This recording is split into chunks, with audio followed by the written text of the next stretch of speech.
নিজেকে সিনেমা মনে করে সিনেমার আর্টিস্টে আমরাও পুষ্পা ছুটে গেলি।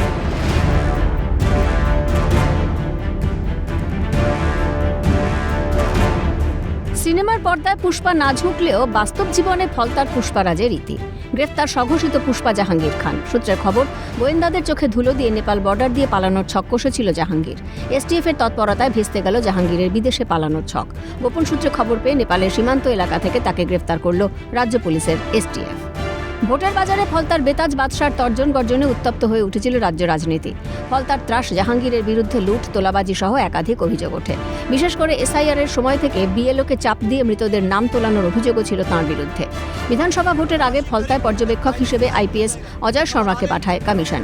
ওই সময় জাহাঙ্গীরকে বাড়ি গিয়েও সতর্ক করেন উত্তরপ্রদেশের এনকাউন্টার স্পেশালিস্ট অজয় পাল শর্মা। किसी ने बदमाशी करी उनका कायदे से इलाज किया जाएगा। जहांगीर के घर वाले भी खड़े हैं, उसको बता देना कायदे से। ये बार-बार जो खबरें आ रही हैं कि उसके लोग धमका रहे हैं, तो फिर अच्छे से खबर लेंगे, फिर बाद में रोना पछताना मत। তাতে আরও দাপট বাড়ে তৃণমূল নেতা জাহাঙ্গীরের। নিজেকে পুষ্পা বলে আখ্যা দেয় জাহাঙ্গীর। 2026 বিধানসভা নির্বাচনের দিন নিজের প্রভাব খাটিয়ে ভোট প্রক্রিয়া বানচাল করারও চেষ্টা করেন ফলতার পুষ্পারাজ। ইভিএমে সেলোটেপ লাগানোর অভিযোগ ওঠে তাঁর বিরুদ্ধে। ফলস্বরূপ 21শে মে ফলতায় পুনর্নির্বাচন ঘোষণা করে কমিশন। কথায় আছে, পিপিলিকার পাখা ওড়ে মরিবার তরে। বিধানসভা নির্বাচনের ফলাফল ঘোষণা হতেই দৌরাত্ম্য কমতে শুরু করে ফলতার পুষ্পার। রাজনীতির ময়দান থেকে বেপাত্তা ছিলেন অভিষেকের ডান হাত জাহাঙ্গীর। এমনকি পুনর্নির্বাচন থেকেও সরে দাঁড়িয়েছিলেন তিনি। অবশেষে পুলিশের জালে ফলতার ত্রাস। দিনের পর দিন ফলতায় রাজ করেছেন জাহাঙ্গীর। ক্ষমতার অপব্যবহার করে সাধারণ মানুষের ওপর অত্যাচার করেছেন।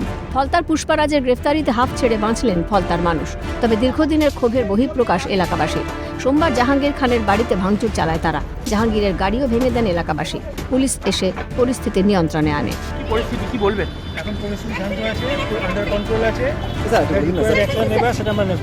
এদিন জাহাঙ্গীরের অফিসেও ভাঙচুর চালায় বিক্ষুব্ধ জনতা। অফিসের ভেতরের সমস্ত আসবাবপত্র ভেঙে চুরমার করে দেওয়া হয়।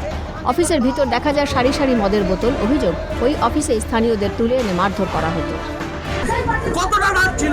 আজকের আমরা খুশি, দীর্ঘ 10 বছর ধরে আমরা ভোট দিতে পারিনি। নিজেদের ভোট ভোট আমরা দিতে পারিনি। আমরা আজকে খুব খুশি, খুব আনন্দিত। নিজেদের এখানে পার্টি অফিসে নিয়ে এসে লোকের মারধর করা হতো।